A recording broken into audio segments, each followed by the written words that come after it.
All right, so today we are going to start our discussion about private variables, okay?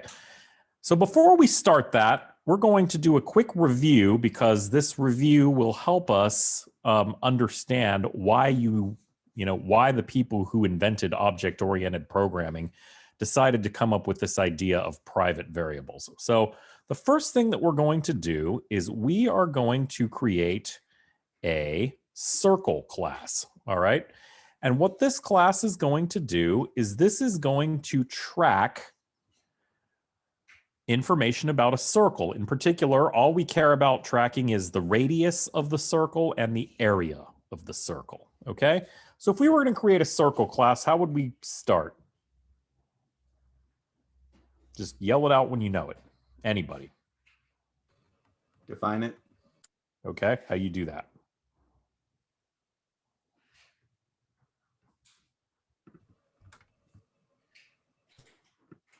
Somebody says circle formula. Okay, well, class circle is right. So let's start with that. So we got class circle.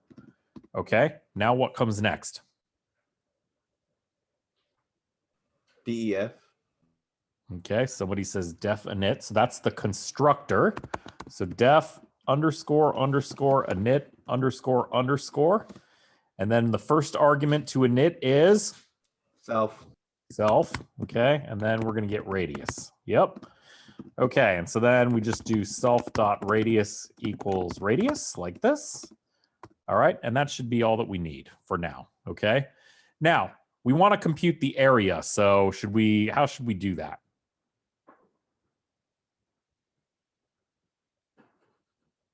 Okay, somebody says create method function. Yes, absolutely. Okay, so we're just going to create a method called compute area.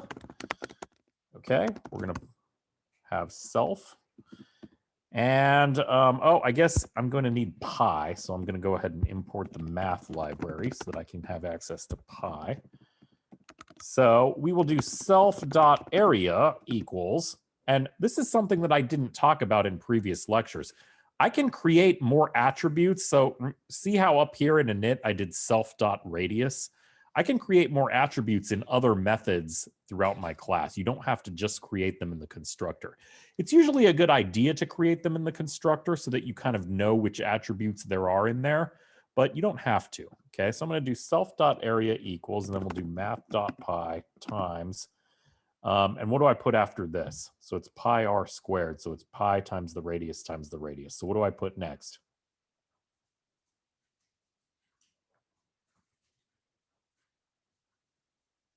Star 2. Yeah, you can actually do star 2. Okay, or you could just do this, radius times radius. Okay, either way works. Okay, so some people were saying star. You could absolutely do this. Okay, but just to keep things simple. Now, is this syntax correct? Star radius. What do you guys think?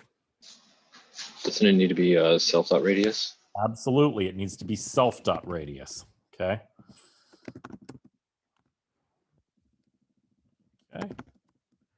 All right, so there we go. So there we have a nice circle class. All right, so let's go ahead and make sure that we've done everything correctly. I'm going to save this, calling it lecture5.py.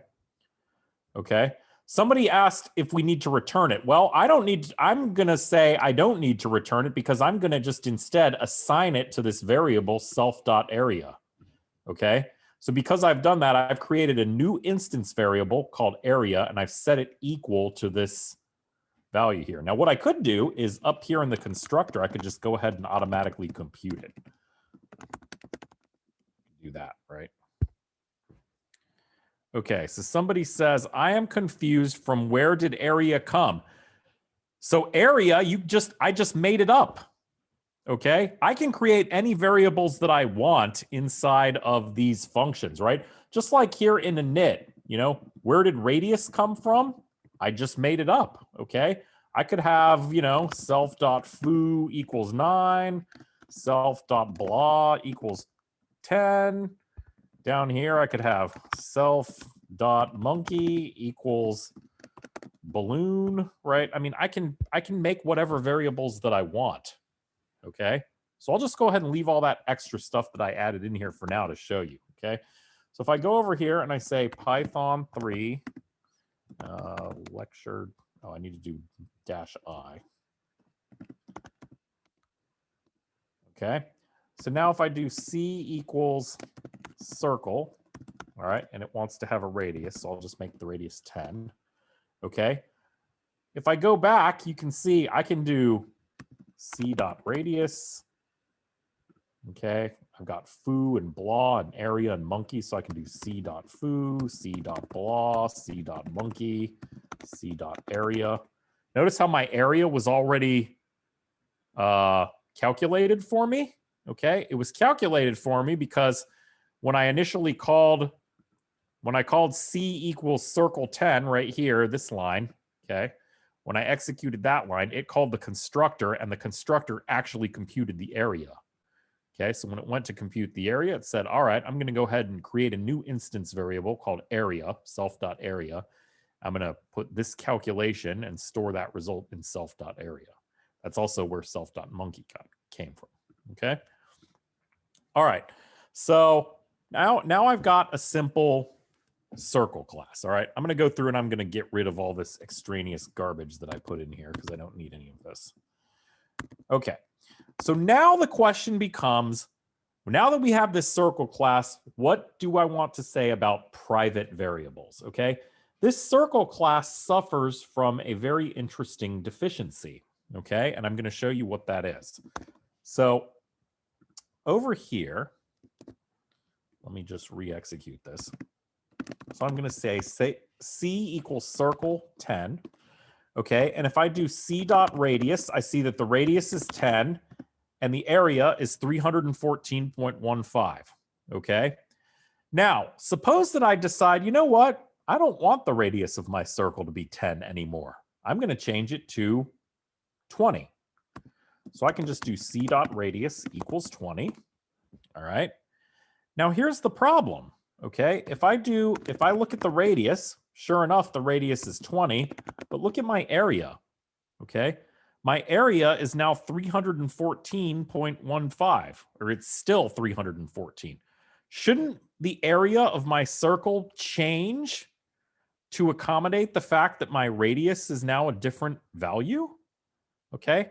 So the whole idea of these public variables versus private variables is that with private variables, I prevent a programmer doing what I did right here. Okay. So if I was to make this radius variable private, then me using this circle class, I would not be able to do C.radius equals 20. It would give me an error and say, you're not allowed to directly modify the radius. Okay. So you might ask yourself, okay, well, that's kind of stupid. If I can't modify radius, what's the point of even having it? Well, the point is that I can modify radius, but I do so via methods. Okay. So again, this is a very common object-oriented programming kind of thing. The idea is that all of the instance variables, so in this case, radius and area, you cannot manipulate directly. You can't just say, C.radius or C.area. See, that's the other thing that I can do, is I can go in here and I can say, you know what? The area, I'm just going to say that the area is 1. Okay? Well, now wait a second. If I have a circle whose radius is 20, its area isn't 1. Okay? So I've just gone through and I've completely messed up this circle object. Okay? And so the whole point of having private attributes is to prevent a programmer from doing this. All right. So I'm going to demonstrate how we do that next. Okay. So Python actually doesn't really have the concept of private variables. Okay. Other languages like Java and C#, okay, those have the concept of private variables. Like if you declare the variable private, you legitimately cannot mess with that variable. Okay. In Python, I'll show you in a second what you do. The variables, you can actually still mess with them from the outside, and I'll show you that too. Okay. But basically Python has adopted this convention that says if you do it this way, then it's assumed to be private. Please don't mess with it. Okay. All right. So here's what we're going to do. All right. In Python, anytime a function starts with a function or an attribute starts with __, then it's private. Okay. So what I'm going to do is I'm going to change this value here to, instead of self.radius, I'm going to make it self.___ radius. Okay. Note that I don't need to have underscores at the end like I did here in init. All right.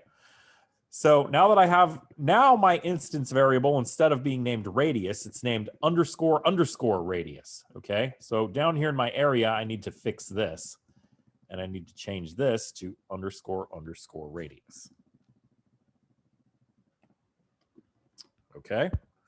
All right. So now let me show you what happens if I save that and I go back into here. I'm going to re-execute this. Okay. And I'm going to create my circle. All right. So watch what happens if I try and do c.radius. It says there is no attribute radius, but you say, ah, professor, it's not named radius, it's named ___ radius. Okay, fine. c.__ radius. Wait, what? Circle object has no attribute ___ radius. Yeah, it does. It's right there. What are you talking about? Okay. And so that is the convention that Python has adopted to make this variable private. Okay. Is that even though I actually do have an attribute called ___ radius, I can't go in and modify it. Okay, so I have now protected this. Okay, and so somebody says in the chat, so it hides the variable. Yes, absolutely. That's what it does, is it hides it so that me now here in this window, as the user of this circle class, I can't go in and muck with radius. Okay, I can't change it. All right, it's stuck at 10. Okay, so you might ask yourself the question, well, what if I want to see what the radius is? Okay, I can't even look at it. Not only can I not modify it, I can't even see what it is. Okay, so that leads to our next thing, which is the concept of what is called an accessor. Okay, it's either called an accessor or a getter. Okay, and so what you do is, if I want to be able to actually look at what the radius is, I'm going to create a new function called getRadius. Okay, and all it's going to do is it's just going to return self.__ radius. Okay, so what this allows me to do is it allows me to see the value of radius. Notice that I still can't modify it. Okay, I can't actually change the radius.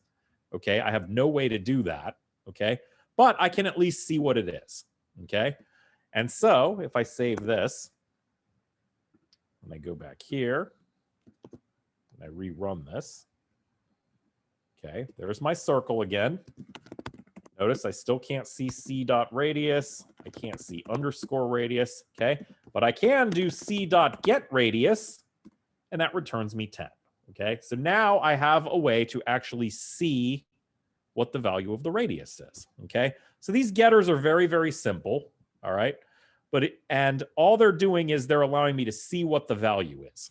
Okay, I can't actually set it, you know, like I can't do this. I could not do c.getRadius equals 9. Okay, it'd say you can't do that. All right, so all c.getRadius does is it just returns me a value. Okay, all right, so that's called an accessor or a getter.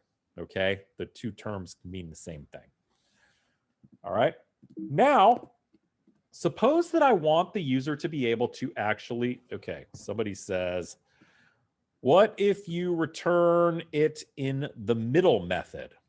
Okay, what if I return what?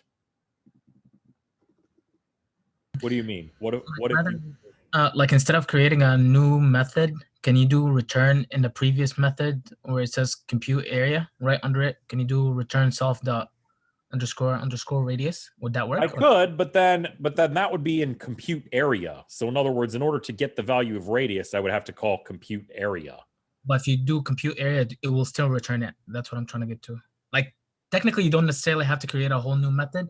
You can do it within the method and then call that, and it will print it out. I mean, yes, you could, okay, but it's a little bit weird because if all I'm interested in is the radius, why would I want to call the compute area method? Okay, Right? got it. Yeah.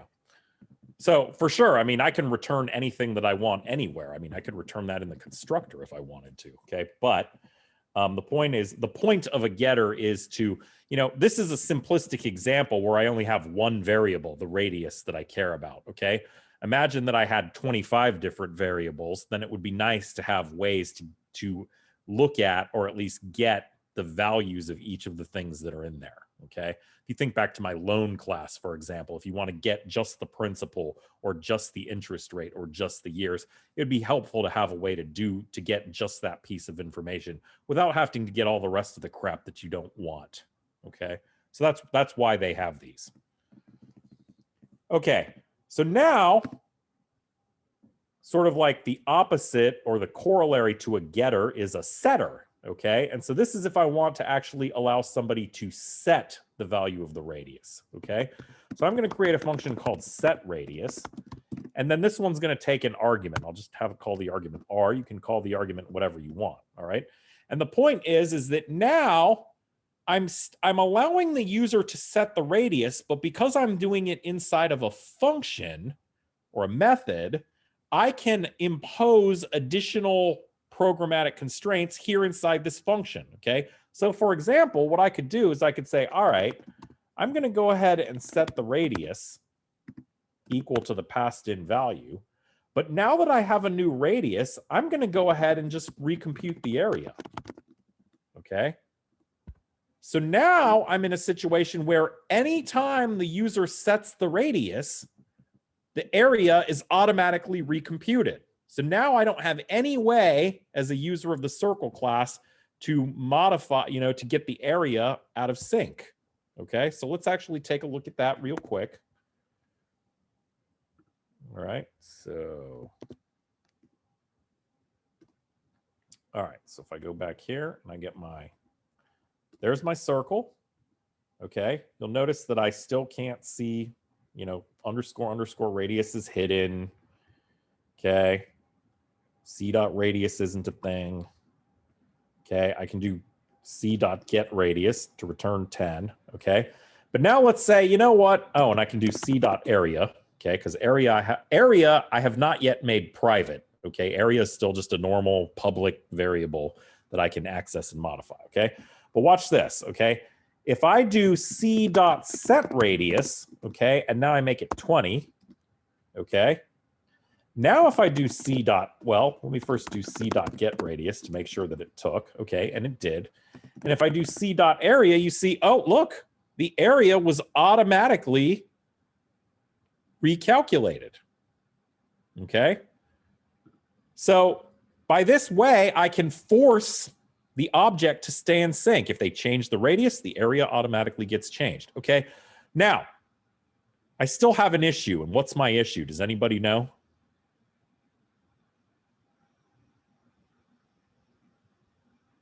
Anybody want to guess? Okay, I guess nobody. Somebody says round. Okay, well, yeah, I mean, obviously I need to round it, probably need to round it, but my issue is that I can still mess up the area, okay? I can still say c.area equals 1, okay? Well, that stinks because if I do c.getRadius, my radius is 20, okay? Whoa. Like my area is all screwed up, okay? So what can I do to prevent the user from doing what I just did, from mangling my area? Okay, make it private. Yes, absolutely. So that's what we're going to do.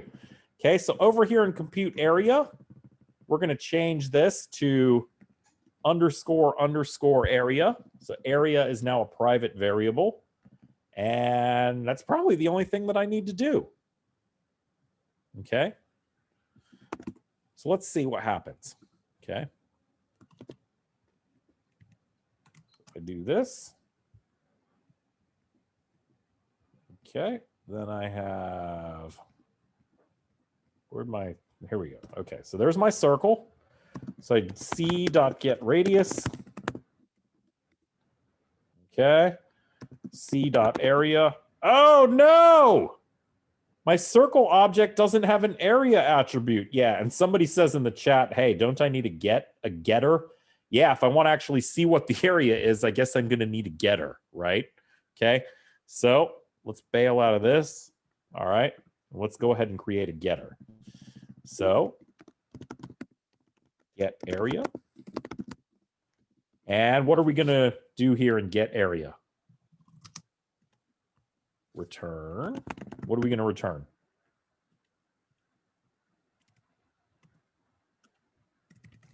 Self dot underscore underscore area. Yep, self dot underscore underscore area. Okay, perfect. All right, so now we have a getter for area. We're computing area. All right. So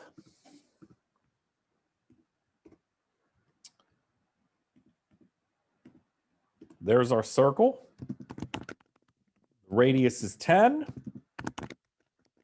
The area is 314. All right. Now, if I change the radius to some new value, okay, like let's say I'll just make it 6.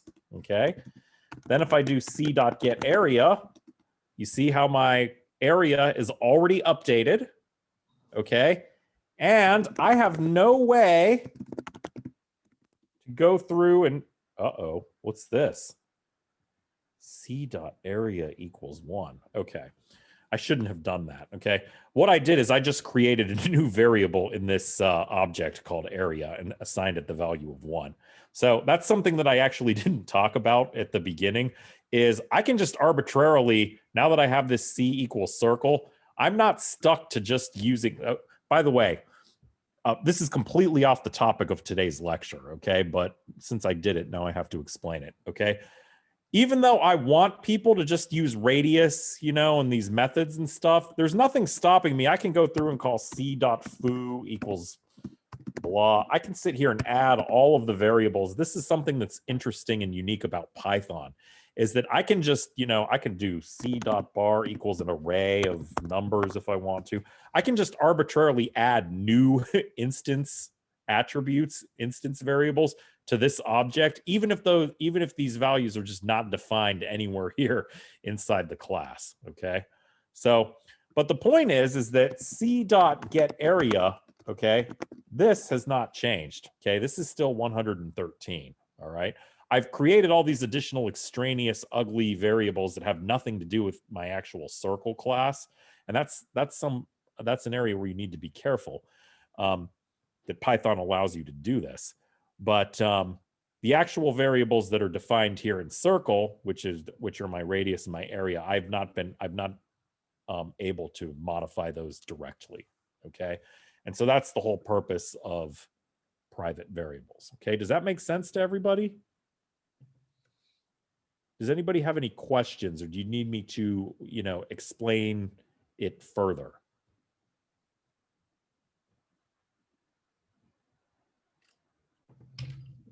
Okay, somebody says, why is there radius after self in init method statement?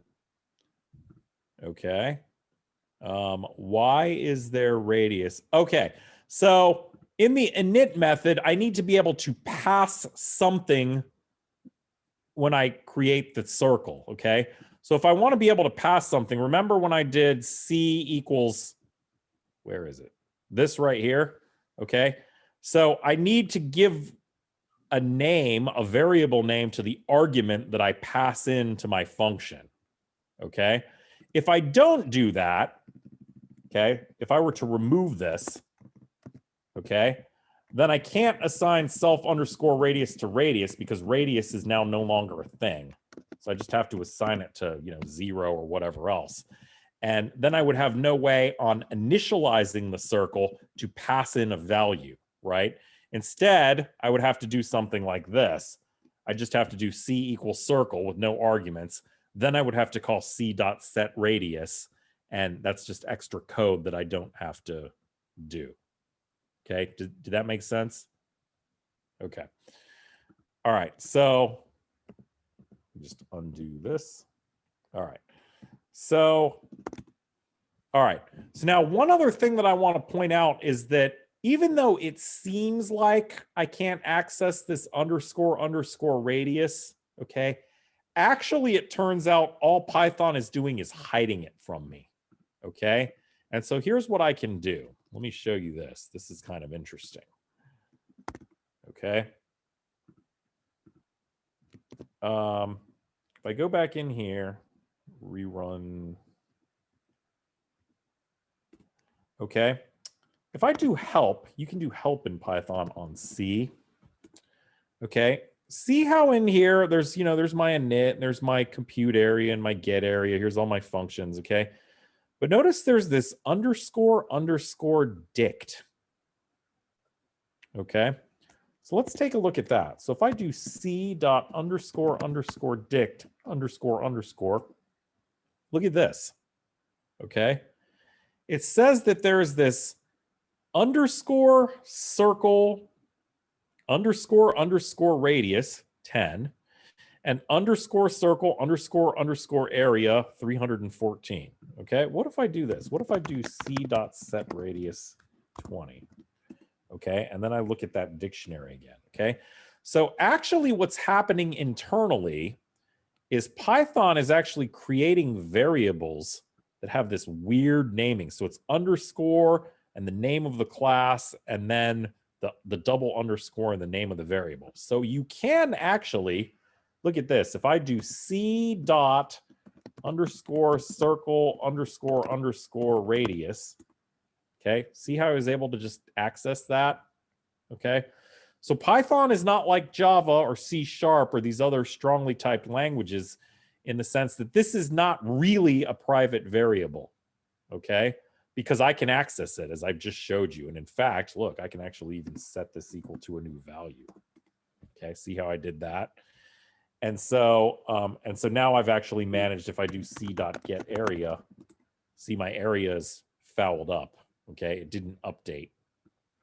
Okay, and that's because these variables aren't really private. Okay, now they're private by convention in the sense that if I try and access them the normal way, with the c underscore radius, it says no, there actually isn't an attribute called that. Okay, and it is a strong indication that, hey, you really shouldn't go and access these variables directly. Okay, so hey, Mr. User of the circle class that I created for you, don't go in here and mess with things, otherwise you might not like the consequences. Okay, but there's actually nothing like programmatically stopping me from doing what I just showed you. Okay, in this class we will never do this. Okay, we will never try and circumvent the private protections in Python by accessing variables in this manner. Okay, now the other thing that I want to point out about this is that this is very much a religious debate.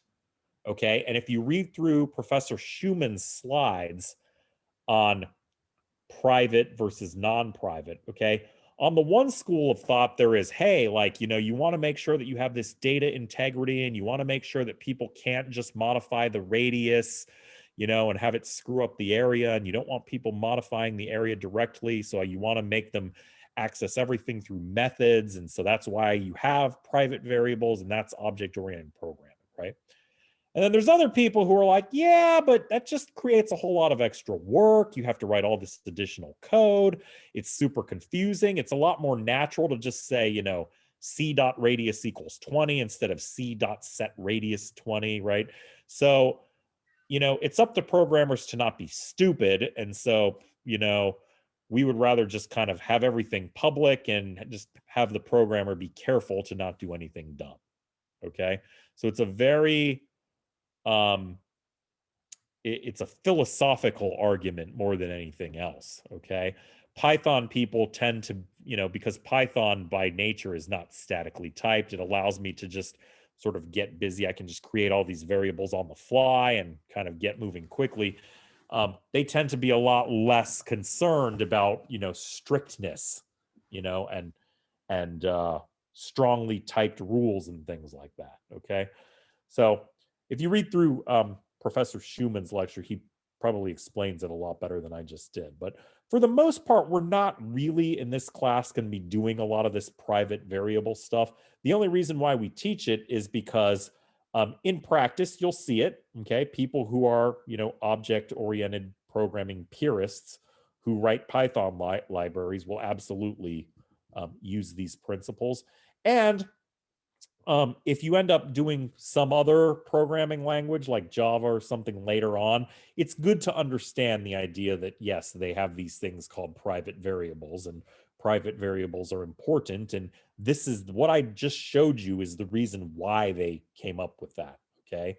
Is so that you can enforce some consistency in your object so that your object doesn't have all kinds of wacky values that don't agree with one another, okay? All right. Okay, so with that, does anybody have any questions you want to ask about anything that I've demonstrated so far?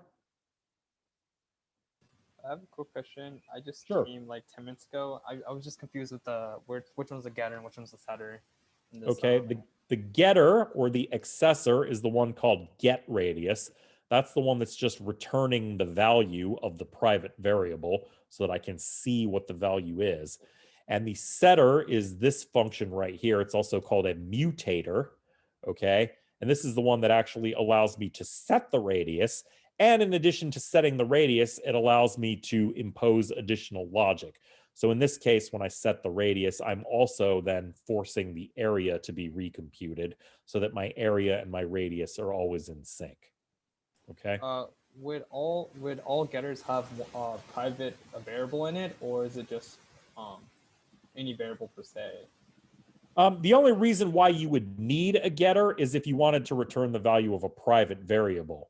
If the variable wasn't private, like for example, if I had a variable here called self.foo that's just a public variable, there would be no reason to have a getter because I can just do self.foo. I can set it, I can get it, I can modify it, I can change it all that I want to, and I have no need for one of these functions.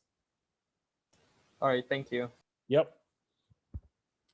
Okay, so with that, does anybody else have any questions before the next thing I'm gonna talk about is the lab and the assignment, because the lab and the assignments both heavily refer to what I was just explaining. So does anybody have any questions you want to ask before I dive into those?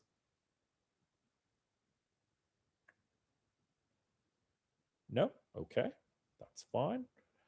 All right, I'm going to stop my screen share for just a second while I look at some stuff here. And let's see, that's not what I want. Okay. All right.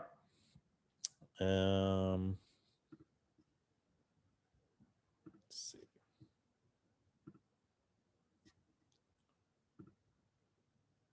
Okay. So here we are. So this is the lab. Okay. And basically what we're going to do is, if you remember from the last lecture that we had on Thursday, we created a loan class. Okay. So you can refer to that lecture to see exactly how we did that. Okay. But basically what we're going to do is the loan class suffers from the same problems that I just went over in the circle class. Namely, the fact that I can go ahead and modify the principal, the interest, the number of years, and it doesn't change the monthly payment, okay? And so that is undesirable. So what we are going to do is we're going to take that same loan class and we're going to modify it so that the principal, interest, years, and payment are all private attributes, okay? And so you must include a constructor and a string method. We created a constructor and a string method the last time we did that in the last lecture. Okay. Make the compute payment method a private method. Okay. I haven't talked about private methods yet, so I'm going to get to that in just a second. Okay. But that's private methods. The 2-second version is that private methods work the same way as private attributes. I just preface them with an underscore, and then they become private. Okay. Meaning that they can only be accessed inside of the class. They cannot be accessed outside the class. Okay, so we'll go over that in a second. Okay, then we're going to add the public methods, get principal, get years, get interest, and get payment. So these are our getters or accessors. And then we're going to add set principal, set years, and set interest. Those are our mutators. And the mutator should automatically call compute payment so that anytime any aspect of the loan is changed, the payment is updated appropriately. So in other words, this is exactly the same thing that we just did, but it just has a few more variables instead of just the radius.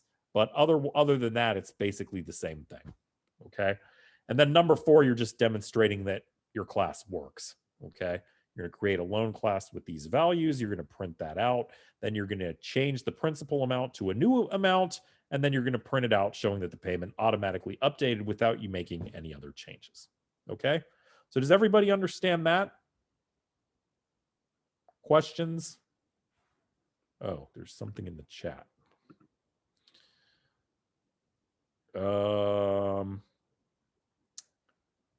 What are mutators in Python? Yes, so the setters are mutators, okay?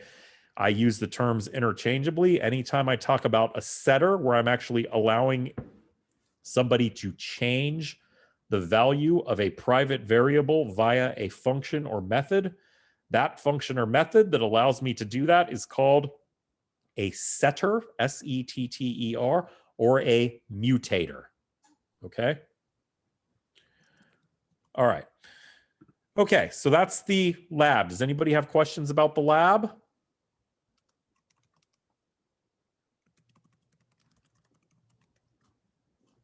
So if compute payment is private, don't you need a get compute payment? Okay. All right. So, all right, this is probably a good time for me to go ahead and talk about private methods. Okay.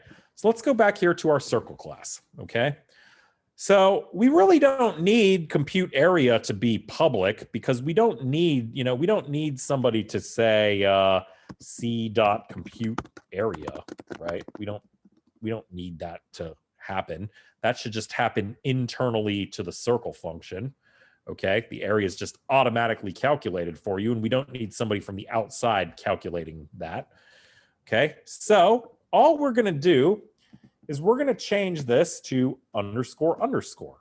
Okay, so by putting the underscore underscore, we've now made this a private method. Okay, and so over here, we need to change this to underscore underscore. Okay, and over here, we need to change this to underscore underscore.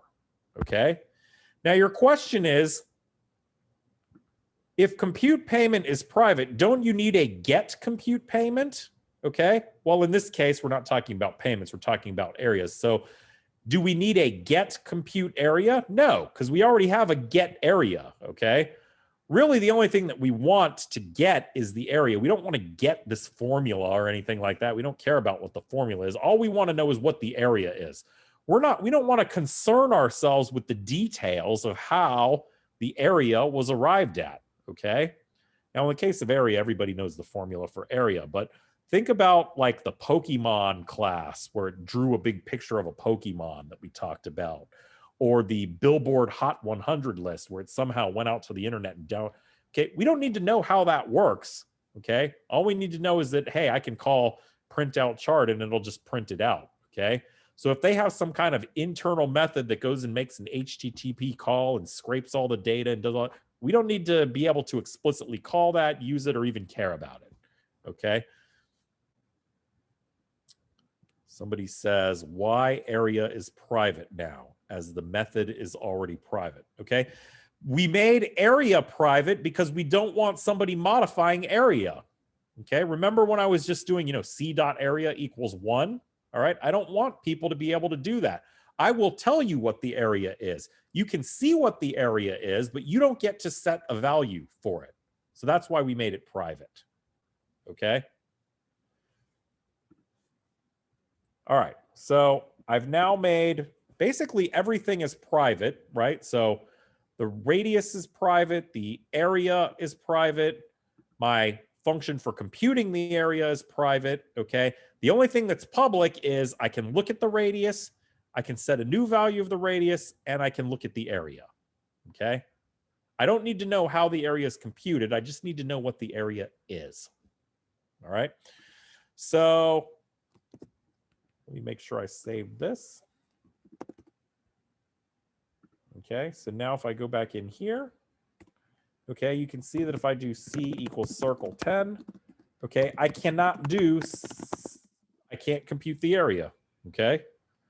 I can't underscore compute the area, okay?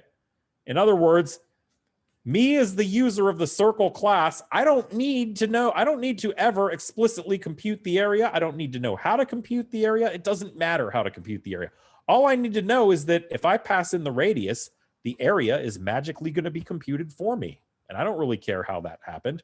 And if I want to see what the area ends up being, I can just call this get area function. And hey, look, there it is, 314.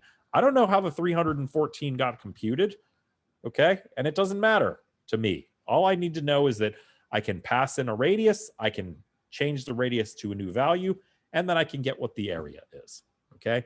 And so it goes with loans, right? You know, when you go get a loan, you don't need to know the math that goes into calculating the monthly payment. I just tell you how much money I want to borrow and how long I want to pay it back, and you tell me what the interest rate is, and then you just tell me how much the monthly payment is, okay? I don't need to be concerned myself with the details. All right, so that's one of the whole kind of underpinnings of object-oriented programming, okay, is this idea that you're kind of hiding some of these annoying details from people, and you're providing this like interface so that people don't need to concern themselves with the, with the internal machinations. You know, the example that a lot of people use is when you put a DVD in a DVD player, you don't need to know like electronically what's happening with lasers and stuff. You just want to watch the movie, okay? All right, so that's how you create a private method, okay? And again, all it does is it makes it so that I can no longer explicitly call compute area from outside of the class. So from over here, you know, I can't do c.compute area, okay? All right, so that's the lab. Okay, so now let's go ahead and take a look at the programming assignment. Okay, now this looks really, oh my gosh, look, it's 2 pages of text. It looks very menacing. Okay, but I'm going to let you in on a little secret. This programming assignment is exactly the same thing as what we just did. Okay, let me say that again. It's exactly the same thing. In other words, we are going to have a bunch of attributes. All of those attributes are going to be private. We're going to have a private method that takes those attributes and computes some sort of mathematical formula, okay? And all that stuff's going to be private. And then we're going to have getters and setters to be able to look at the data, okay? That's it, all right? So let me go through and explain this, okay? There's probably some people in here who don't watch or care about American football, so that's why I'm going to go through this. All right, but basically what you have is we're going to be creating a class to model quarterback play, okay?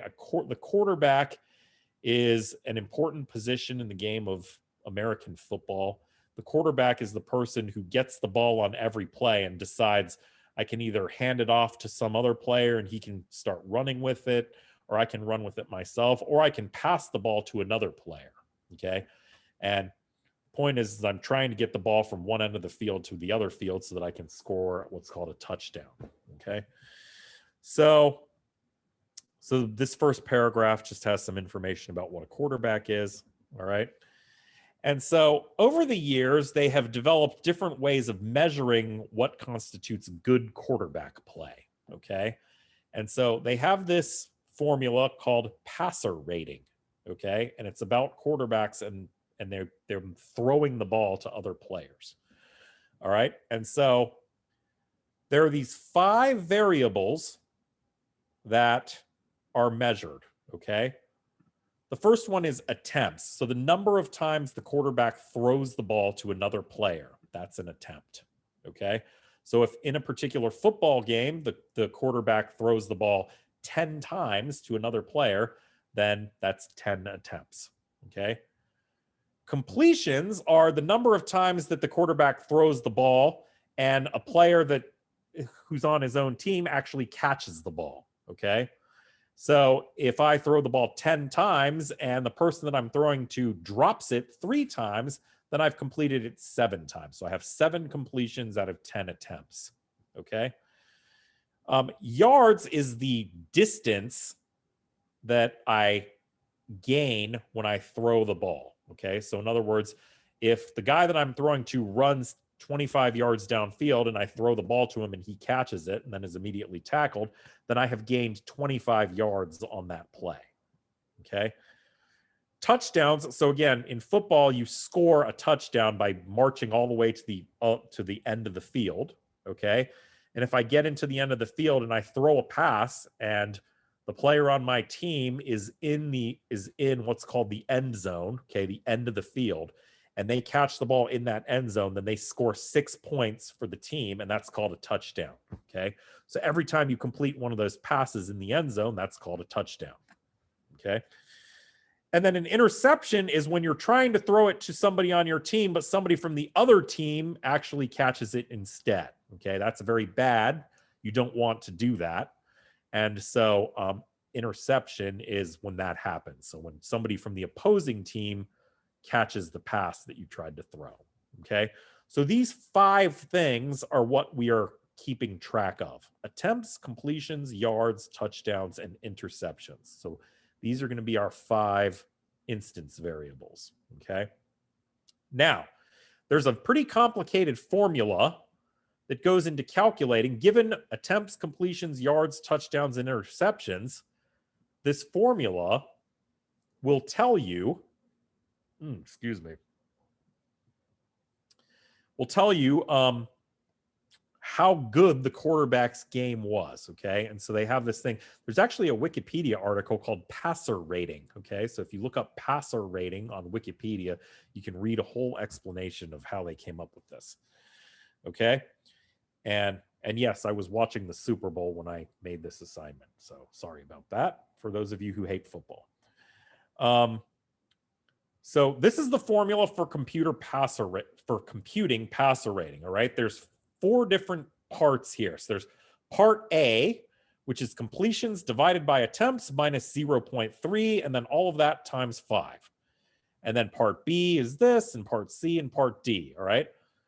Now here's where it gets weird. Okay. Once you've computed A, B, C, and D, then you have to look at each of these and you say, all right, if A is less than 0, I'm going to just reset it to 0.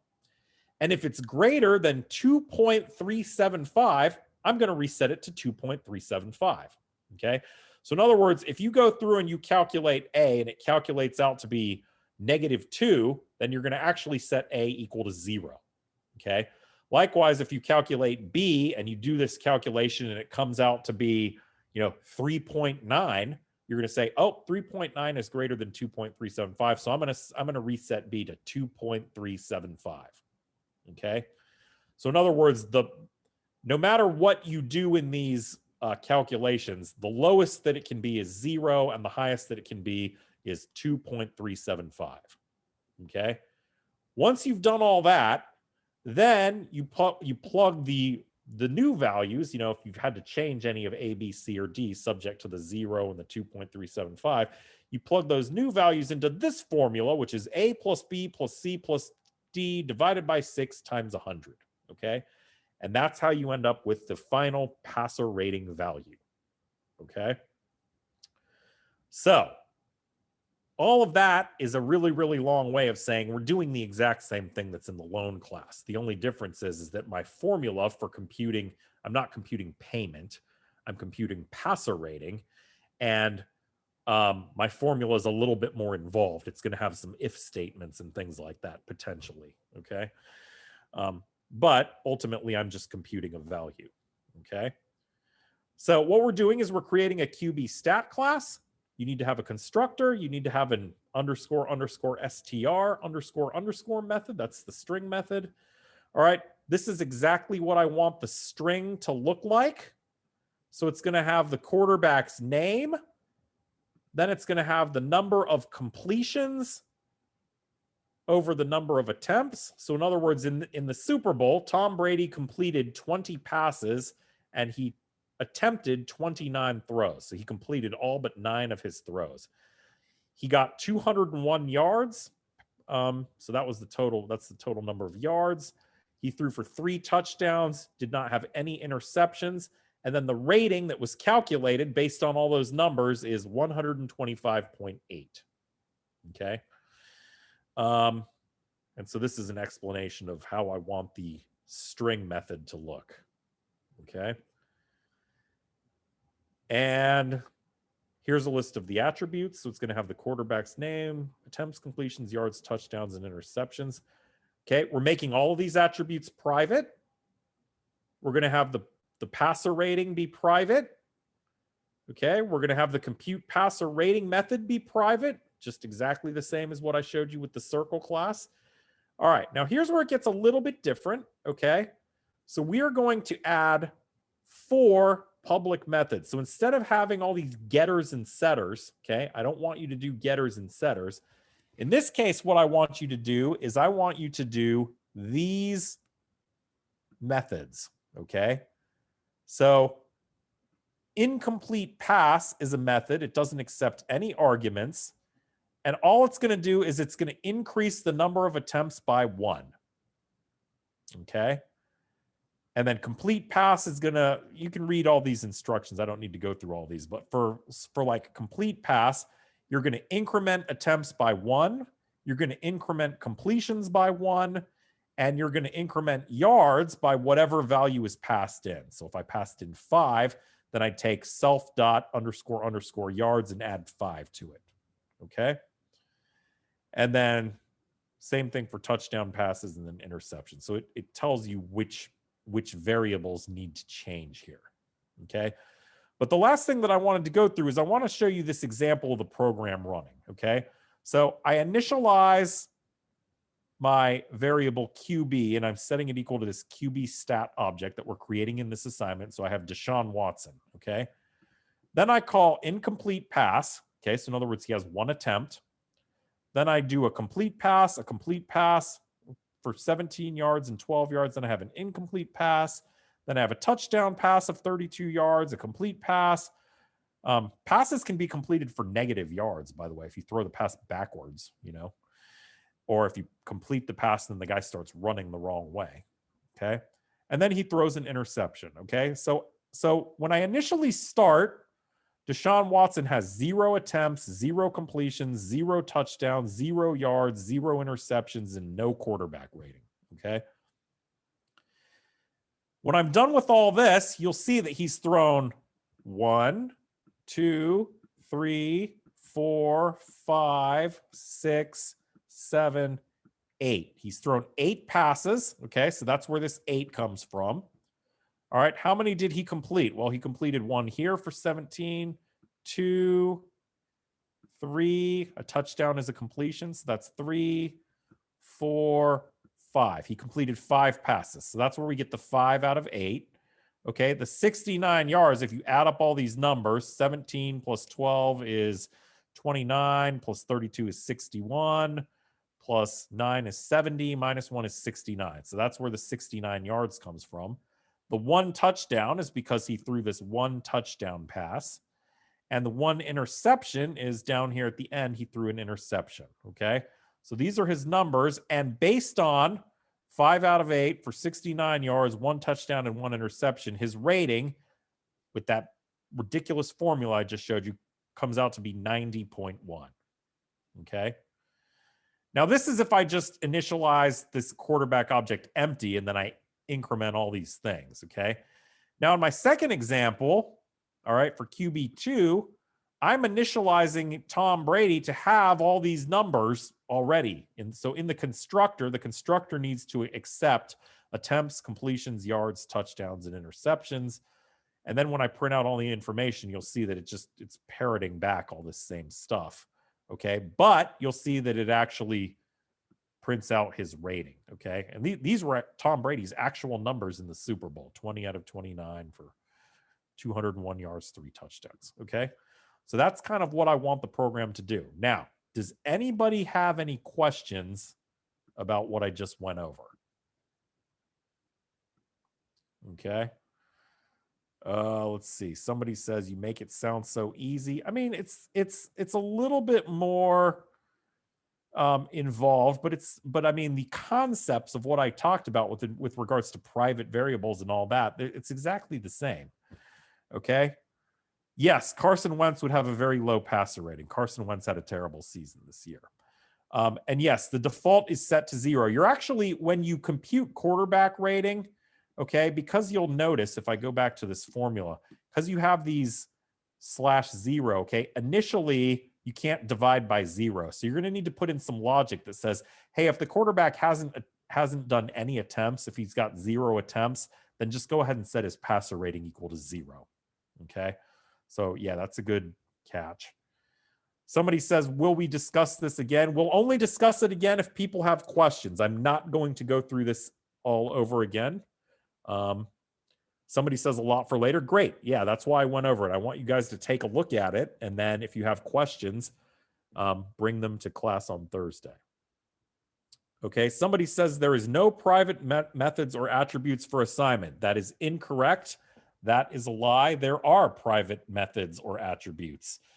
You will see down here, it says, all attributes should be private. Additionally, you should provide a private passer rating attribute. You should also create a private compute passer rating method. So yes, there are plenty of private attributes.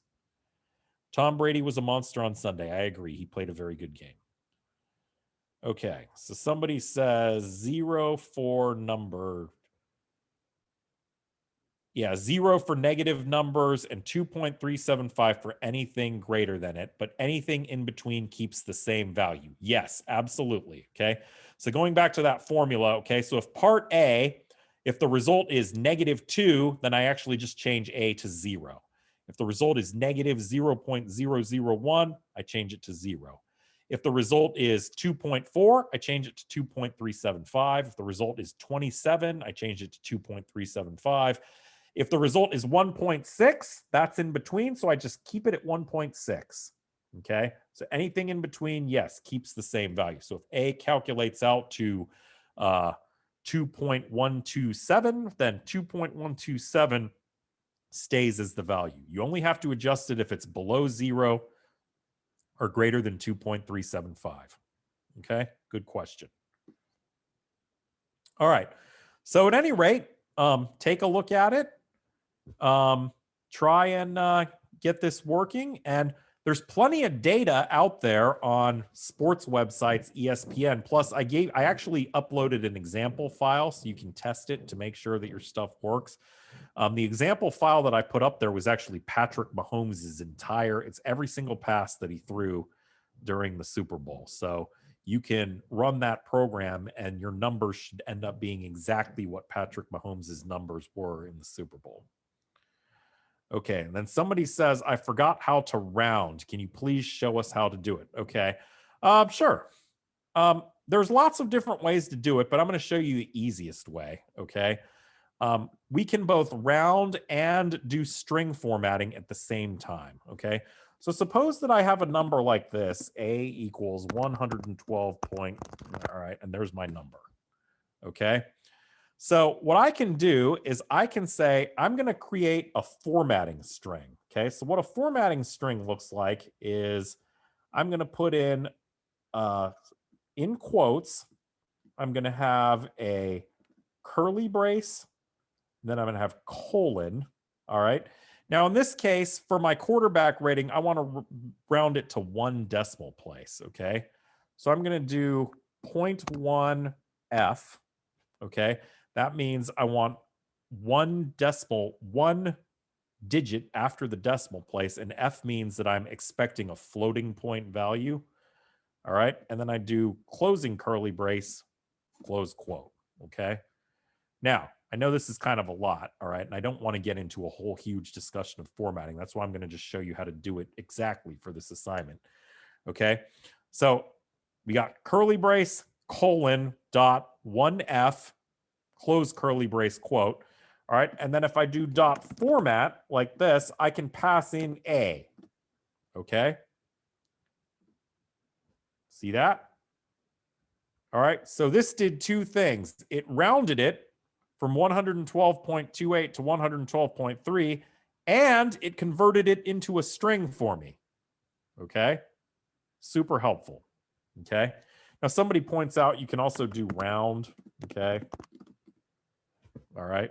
Or I guess in this case, I want to do like that. Okay. So you could do the same thing. You could do string round a comma 1. All right. Either of those are acceptable. Either of them accomplish the same thing. Okay.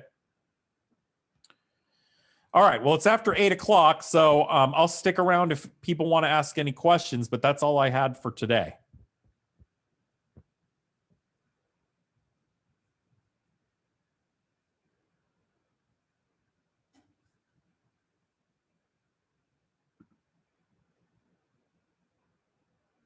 All right.